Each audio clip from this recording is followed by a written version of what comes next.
봄이 되면 여러분이 제일 생각나는 동요들이 있죠. 나리 나리 개나리. 목포 꽃이 개나리거든요. 개나리가 꽃 중에 제일 먼저 개화한답니다. 왜 그러냐면 입이 작으니까 제일 먼저 피어야지 다른 꽃들보다 번식할 수 있고 수정할 수 있기 때문에 그런답니다. 꽃밭에서라는 동요가 있죠. 여러분이 제목만 들어서는 잘 모를 건데 이 어효선 선생님이 1953년에 작사한 노래인데 여러분 노래 부르면 다 알아요. 아빠하고 나하고 만든 꽃밭에 채송화도 봉숭아도 한창입니다. 아빠가 메어놓은 새끼줄을 따라 나팔꽃도 어울리게 피었습니다. 다 알잖아요. 1953년에 우리나라가 전쟁 종식, 그러니까 여기 나온 꽃이 다 거리 5월, 6월, 7월 봄하고 여름에 피는 꽃이거든요. 근데 2절은 더 슬퍼요. 애들하고 재밌게 뛰어놀다가 아빠 생각나서 꽃을 봅니다. 아빠는 꽃 보며 살자 그랬죠. 날 보고 꽃같이 살자 그랬죠. 아빠가 전쟁에서 못 돌아온 겁니다. 그 내용을 동요에다 담가놓은 거죠. 우리나라가 그렇게 아픔을 겪고 어려움을 겪었던 그 시기에도 우리 민족은 아이들이 부르는 동요에도 정서를 녹아내고 있죠. 전 세계에서 노래방이 제일 잘 되는 나라는 대한민국이랍니다. 그러니까 그만큼 그 안에 뭔가 다른 것이 있다는 거죠. 이스라엘 민족들도요, 시편을 작사했던 다윗 보는 것 같이 노래거든요. 왜 갑자기 이 말씀을 드리냐면 봄인데 너무 얼굴들이 우울해. 그래서 좀 꽃처럼 피자고. 그래서 꽃 앞에서 함부로 사진 찍지 마세요. 저도 이번에 어떤 신문학자가 하는 말이 꽃은 그 꽃의 성기랍니다. 난 그 말 듣고 왜 그러니까 그것이 꽃을 그 안에 있는 뭐가 이렇게 해서요 벌이 옮겨가지고 그러니까 꽃이 이쁘게 피었는데 사실 그것은 바바리맨이랍니다. 뭐 여러분 상상하기 달렸는데 그래서 꽃에 이쁘다고 꽃 사진 찍으면요 이상한 거 찍은 거라고 그러더라고요. 그래서 그럴 수도 있겠다 그런 생각이 드는데 예수님이 팔복을 이야기하시고 그 팔복에 복을 받은 제자들이 소금처럼 빛처럼 세상에 착한 행실을 해서 하나님 앞에 영광을 돌리라. 그리고 뭐라고 얘기했냐면 내가 그 팔복이 사실은 하나님이 우리에게 주신 새로운 율법이지만 그 율법의 완성은 나다. 그게 지난주까지입니다. 그리고 나서 이제는 장면이 확 바뀌어요. 어떻게 바뀌냐면 하나님이 정하신 율법에 대해서 대표적인 율법 예를 듭니다. 10계명 중에 하필이면 6계명을 들고 나옵니다. 그러니까 여기 6계명은요 우리가 생각하는 것 같이 그냥 1부터 4는 하나님에 대한 거, 5부터 10까지는 사람에 대한 거 그러지만 율법 중에서 사람에게 가장 위협을 가할 수 있는, 그리고 해를 사람에게 많이 입히는 수 있는 그 법이 뭐냐면 살인이라는 법입니다. 사람이 다른 사람을 죽이면 살인이고 내가 나를 죽이면 자살이잖아요. 하필이면 왜 제6계명 살인을 가지고 살인하지 마라. 아니 여러분 성경책 제일 뒤에 봐보세요. 그럼 10계명 나오잖아요. 그 10계명에 제1계명부터 그 10계명, 4계명까지는요. 하나님에 대해서. 근데 5계명은 내 부모를 공경하라 이거거든요. 근데 그 5계명 빼버리고 갑자기 6계명 살인하지 말라. 거기서부터 예수님이 출발합니다. 왜 그러냐면 유대인 너희들이 10계명을 다 지키고 그 10계명을 300몇 가지로 나눠서 너희들이 하는데 사실은 그것이 살인적인 행위 아니야. 이걸로 출발하는 거예요, 예수님. 그래서 첫 번째 설은 너희가 뭐뭐 하였다는 것을 너희가 들었다.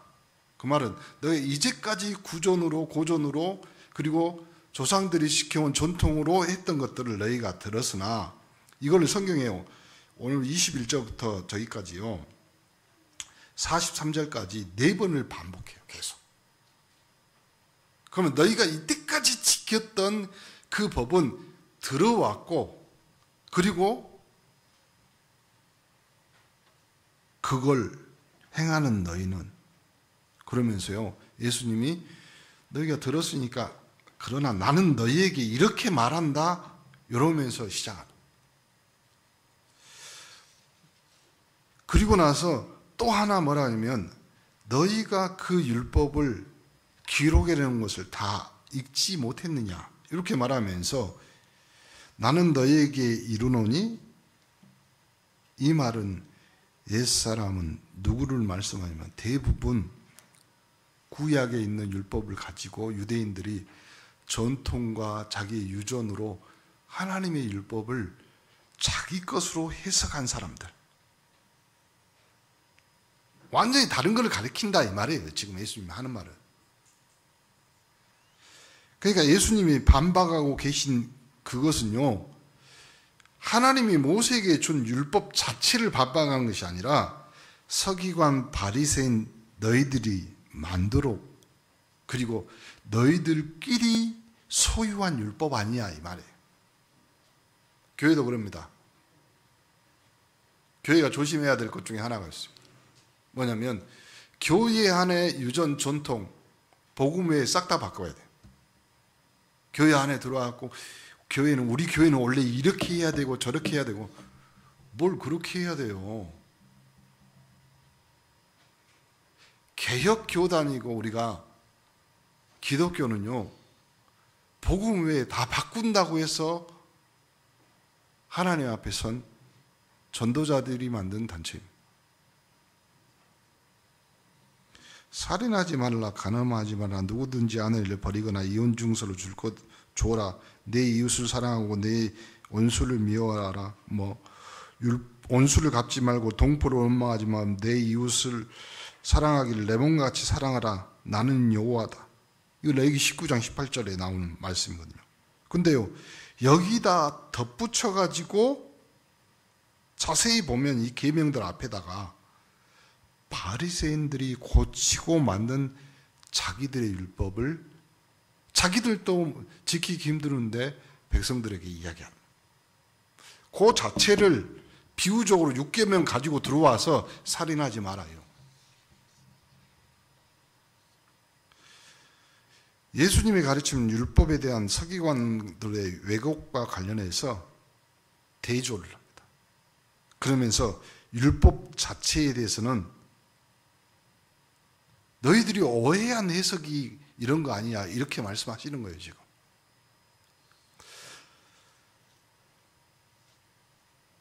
그리스도인의 의와 서기관과 바리새인의 의를 대조시키면서 말씀하시면서 그러니까 쉬운 너희들이 살인하지 마라 이렇게 말해놓고 유대인들은 행동한 자체가 이법이므로 그 행동에 대한 죄의 심판을 합니다.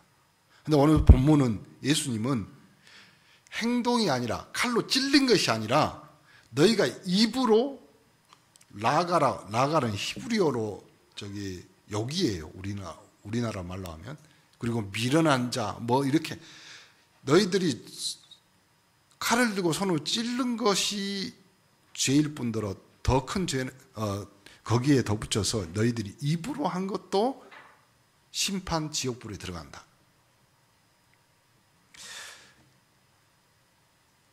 서기관과 바리새인의 살인과 간음에 대한 계명은 행동으로 제한합니다. 그런데 예수님은 나는 그 율법을 준 하나님 같이 있었고 그 율법을 만들 때도 내가 있었고 내가 준 율법에 나는 해석자로 오늘 이 자리에서 말씀하는 거예요. 이것이 이제 오늘 본문의 기본적인 내용이고요. 흐름입니다. 살인하지 말라 이 계명은요. 출애굽기 20장에 나오죠.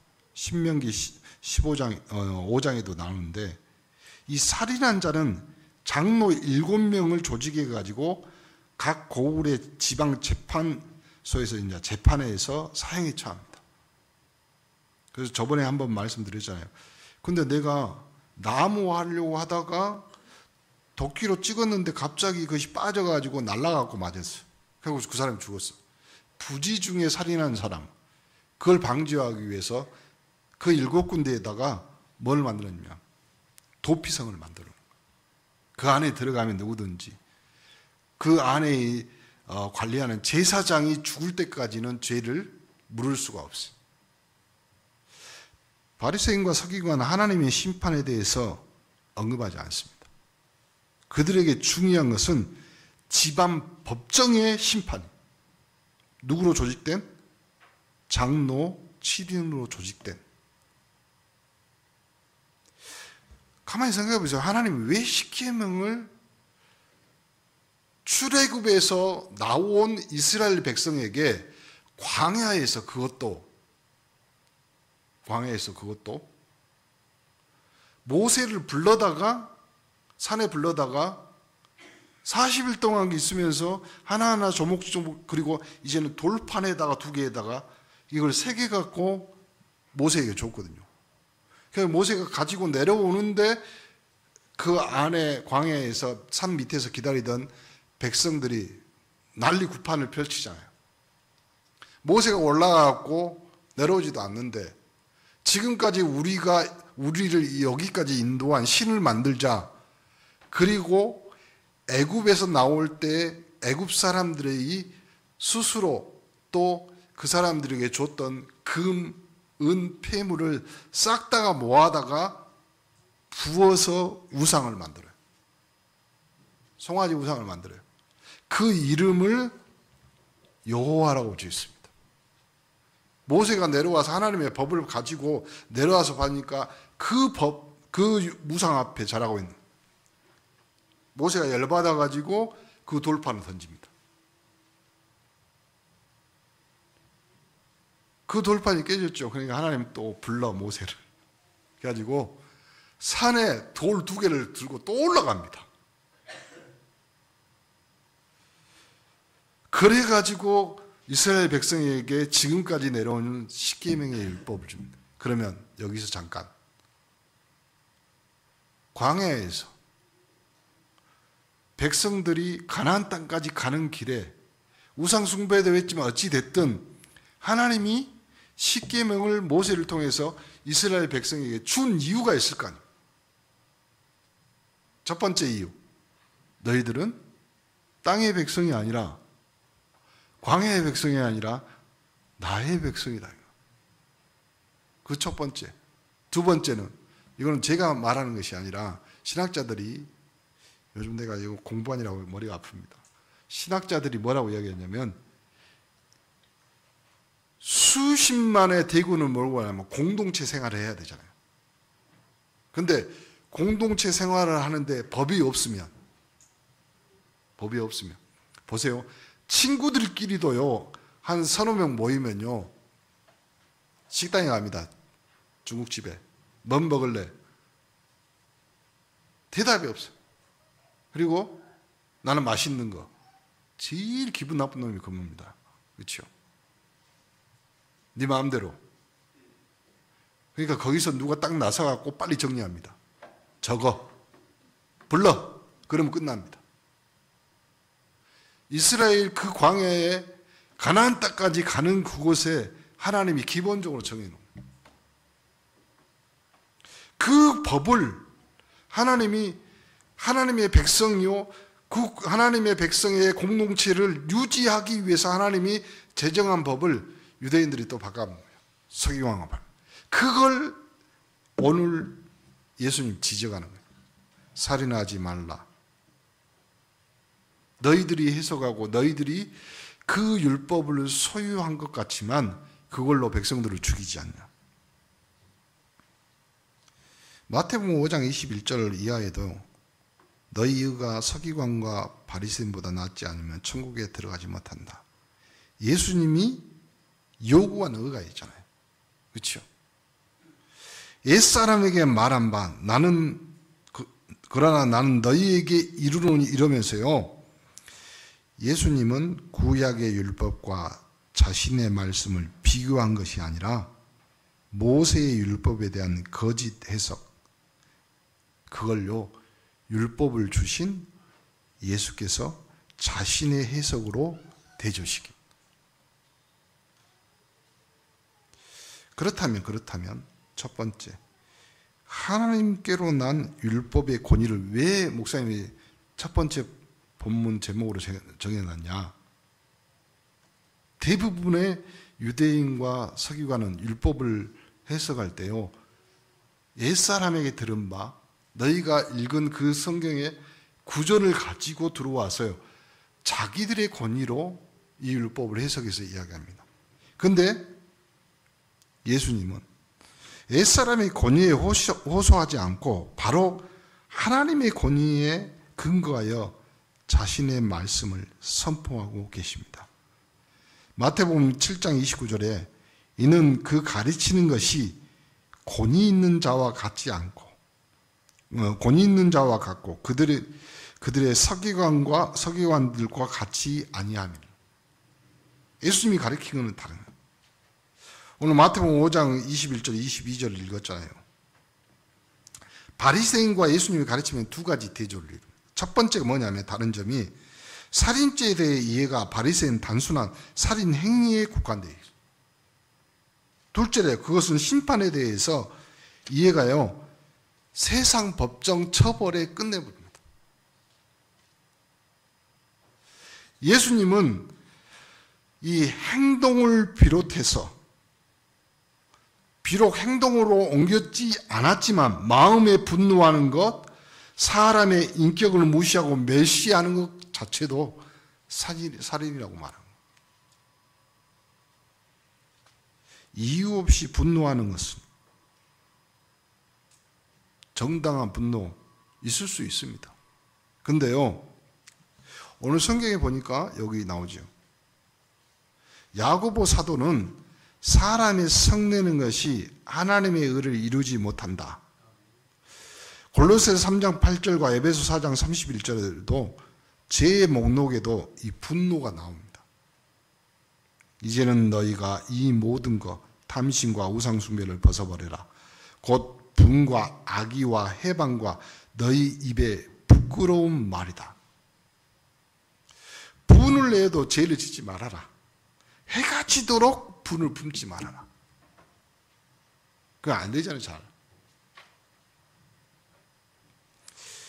또 예수님은 너 형제에게 라가는 이제 욕이라고 그랬잖아요. 그러면 공회에 잡혀가고, 이 라가란 말은 경멸하고 비난한다 이 말이거든요. 그럼 우리로 말하면 얼간이 바보 멍청이 이런 말이에요. 또 미련한 자는 지옥불에 들어간다. 지적으로 경멸하고 인격적으로 모독하는 것 자체도 살인이라고 말합니다. 그러면 행동으로 사람을 살인하지 않아도 얼마든지 사람을 파멸시키는 방법, 그 근본은 마귀라 이 말이에요. 지금 이제 우리가 4월 10일인가 총선이잖아요. 뉴스 들으면 또 인터넷 너무 많은, 그러니까 목사님이 그랬잖아요. 정치 정말 치사한, 정말로. 그러니까 좀 우리 정치도요, 좀 깨끗한 사람, 상대방 좀 비난하지 말고, 당신이 잘한 것은 이건데 나도 이렇게 하면 더 잘할 수 있습니다, 이러면 얼마나, 그런 거 없잖아요. 주님의 심판에 대해서 말씀하실 때는 이 세상 법과 이 법정과 하늘의 법정, 그리고 세상의 재판관과 하늘의 재판관 둘로 대비해서 예수님 말씀합니다. 아무리 세상이 형기를 채웠다 할지라도 끝난 것이 아니라 이 말이에요. 예수님의 이 계명의 본래 의도는 행동으로 살인하는 것뿐만 아니라 모든 종류의 악한 생각, 혀의 폭력, 그래서 그 처벌도 육신의 죽음으로 끝난 것이 아니라 영원한 멸망의 죽음, 지옥 형벌이 기다리고 있다, 이렇게 말합니다. 그 바리새인들은 딱 보기만 하고 그 외에 네가 이렇게 했으니까 맞다, 이렇게 끝나버려요. 사실은 율법은 그것이 아니라 하나님이 주신 것입니다. 공동체 안에서 이것이 하나님의 백성으로 살아갈 도덕과 법인데, 그 공동체를 이루어가는 사람들 안에 꼭 행동으로만 해야지 죄가 되냐? 그게 아니다. 교회도 마찬가지입니다. 우리가 사람을 만나면 인사하고 또 그 사람이 싫으면 눈을 찌푸리고 그럴 수 있습니다.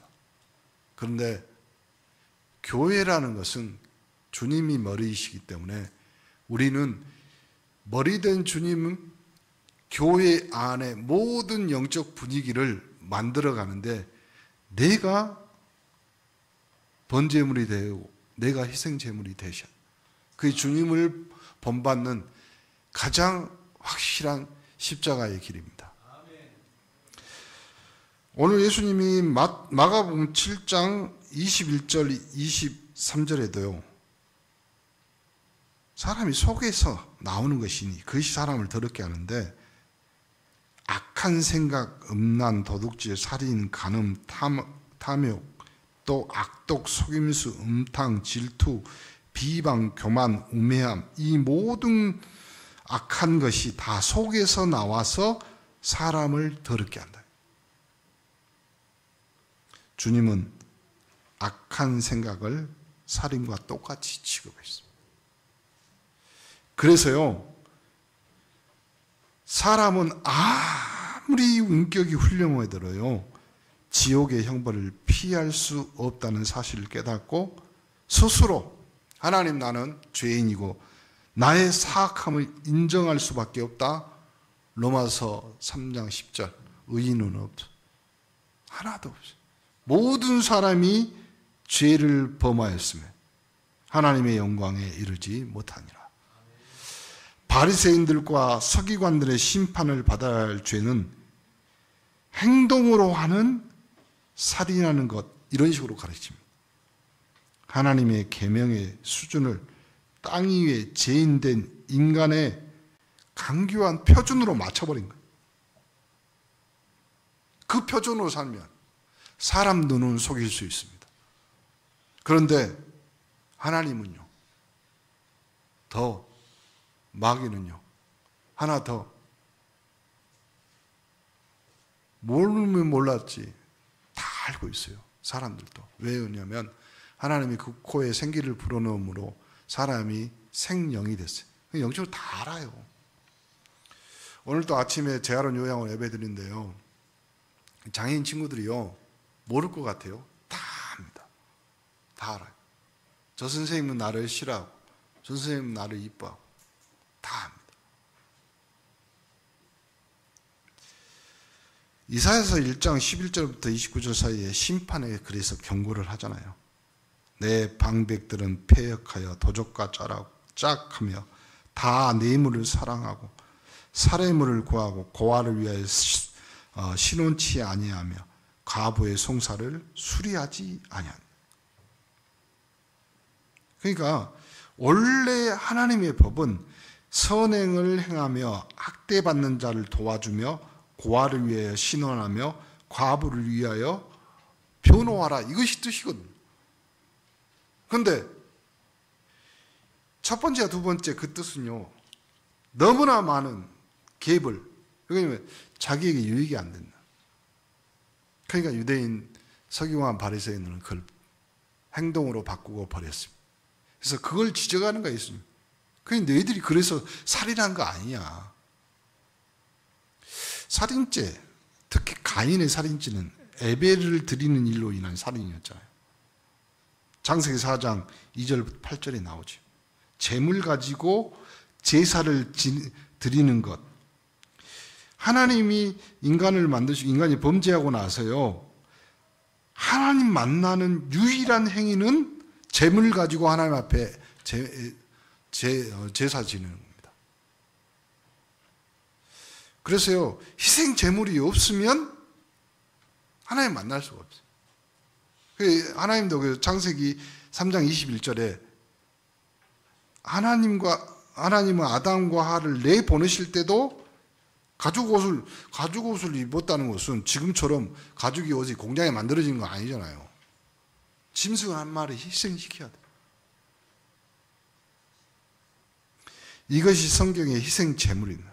희생 제사, 피의 제사. 피 없이는 죄사함이 없다. 그래서 율법을 따라 거의 모든 물건이 피로서 정결하게 되나니 피 흘림이 없은즉 사함이 없다. 히브리서 9장에 나옵니다. 좀 다른 것이 하나 있어요. 구약의 5대 제사 중에서 소제라는 것이 소제. 근데 이 소제가 뭐냐면 감사제로 딱 하나 피 없는 제사예요.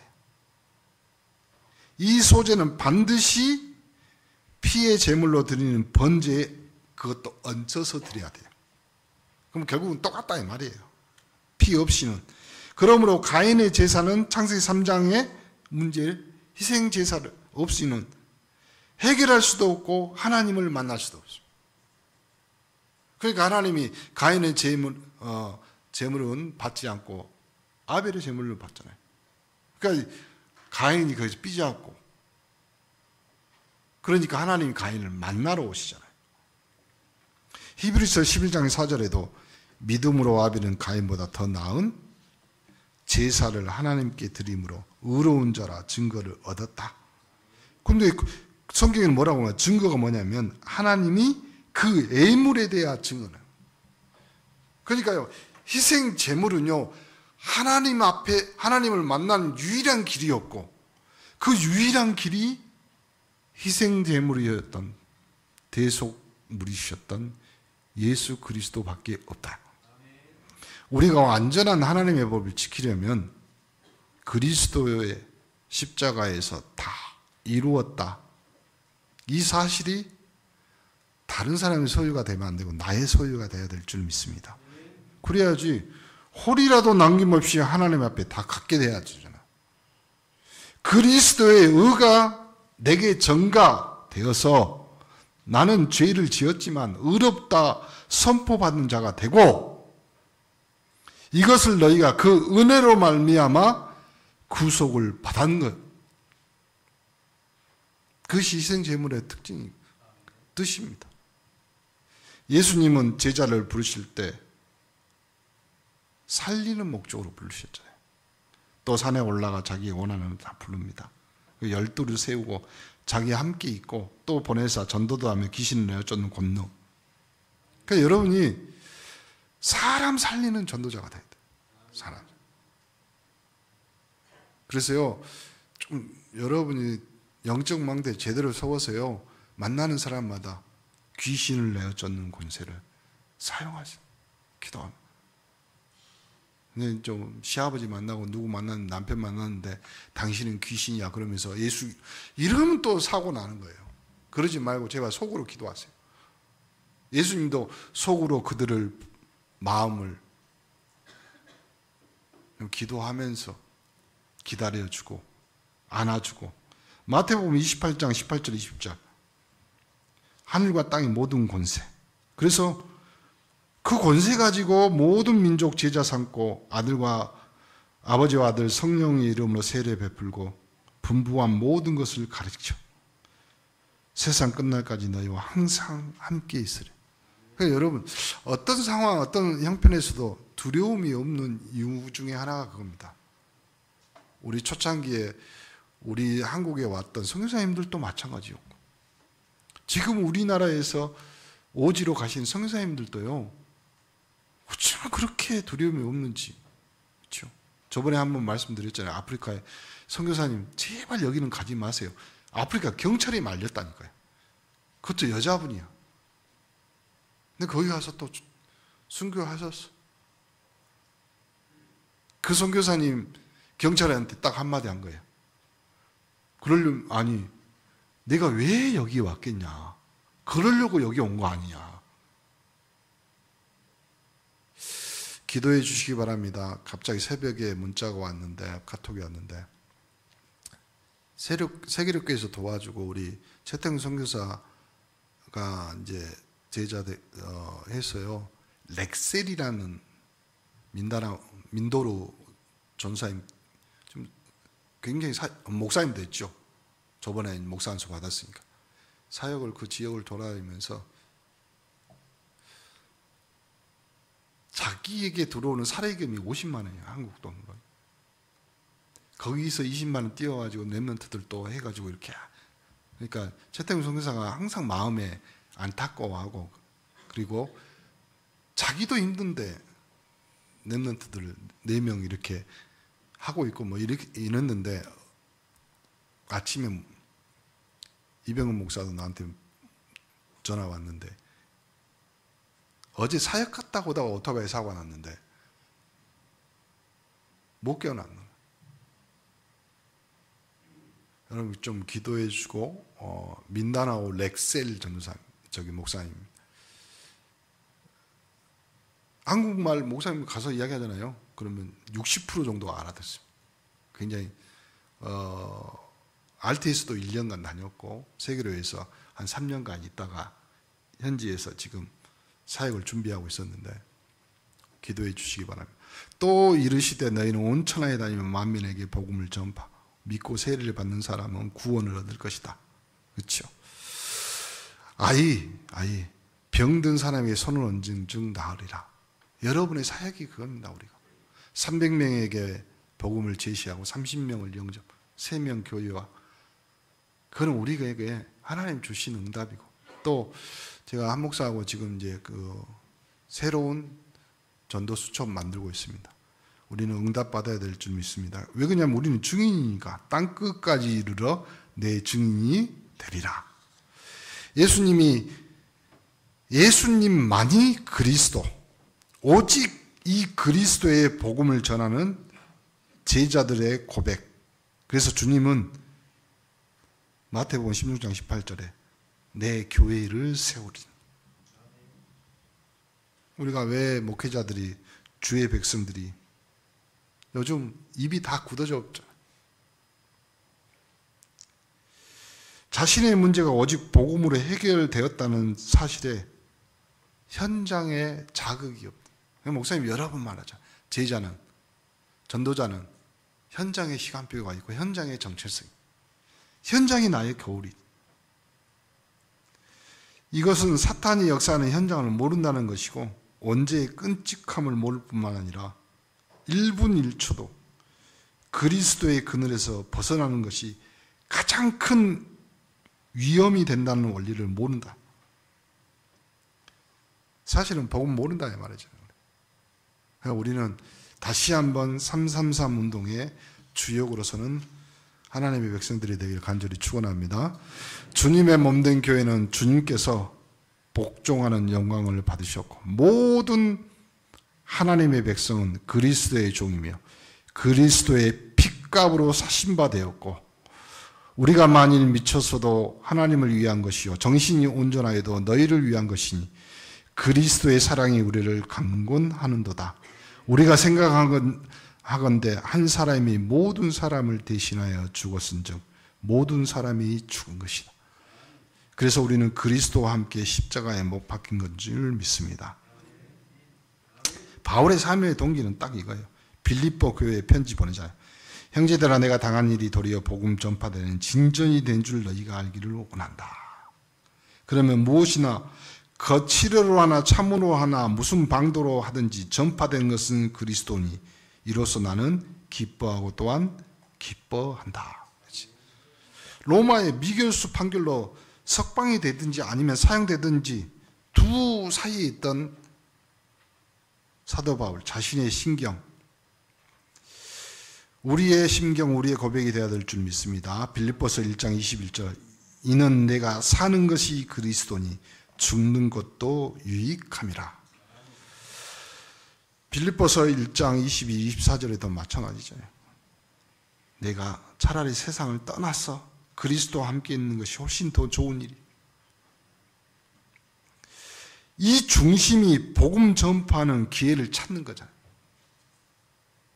로마서 9장 1절부터 3절에도 마찬가지. 고륙의 친척을 위하여 내 자신이 저주를 받아 그리스도에게 끊어질지라도 원하는 바라.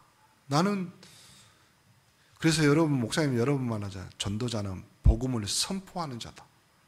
복음을 달래는 자가 아니라 복음을 해석하고 설명하는 자가 아니다.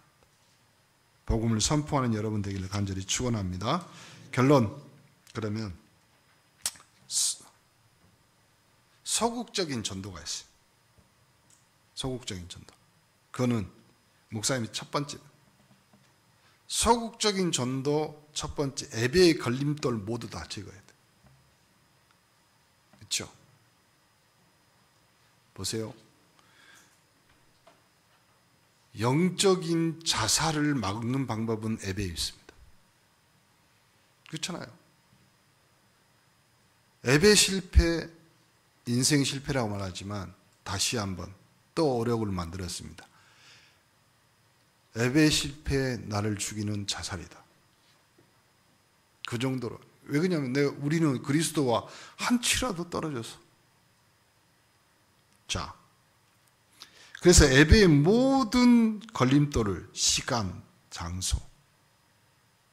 우리가 300명의 복음을 제시한다는 것은요, 나를 현장에 예배 앞에 세우는 겁니다. 사람의 생명의 성령의 법 아래 있는 전도자들, 죄와 사망의 법 안에 있는 사람들을 살리는, 이것이 우선순위잖아요. 그래서 제일 먼저 소극적인 전도 나부터. 그래서 예배의 걸림돌을 모두 다 제거하는 여러분 되기를 바랍니다. 두 번째, 적극적인 전도. 영혼까지 살리는 전도자. 30명을 영접시킨다는 것은요, 그 안에 새로운 세계 패러다임을 바꿔준다는 거죠. 지옥 같은 삶에서 하나님의 백성, 천국의 백성으로 옮긴다는 말이잖아요. 그렇죠? 하나님의 생기가 그 안에 들어갔습니다. 그러면 이 사람이 영적 존재가 된 거잖아요. 그렇죠? 결론입니다. 전도는 영적 살인을 막는 유일한 방법입니다.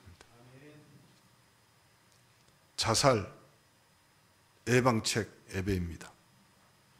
살인자 막는 방법은 전도입니다. 오늘 우리 온네스가 살인하지 말라 주님의 명령을 듣는 주의 귀한 백성들 되기를 간절히 축원합니다. 하나님 감사합니다. 말씀 주셨사오니 그 말씀이 우리 인생과 삶에 그대로 정확히 전달되며 예배로 자살을 막고 전도로 살인을 막는 현장 전도자들이 되도록 축복하여 주옵소서. 예수 그리스도 이름으로 기도합니다.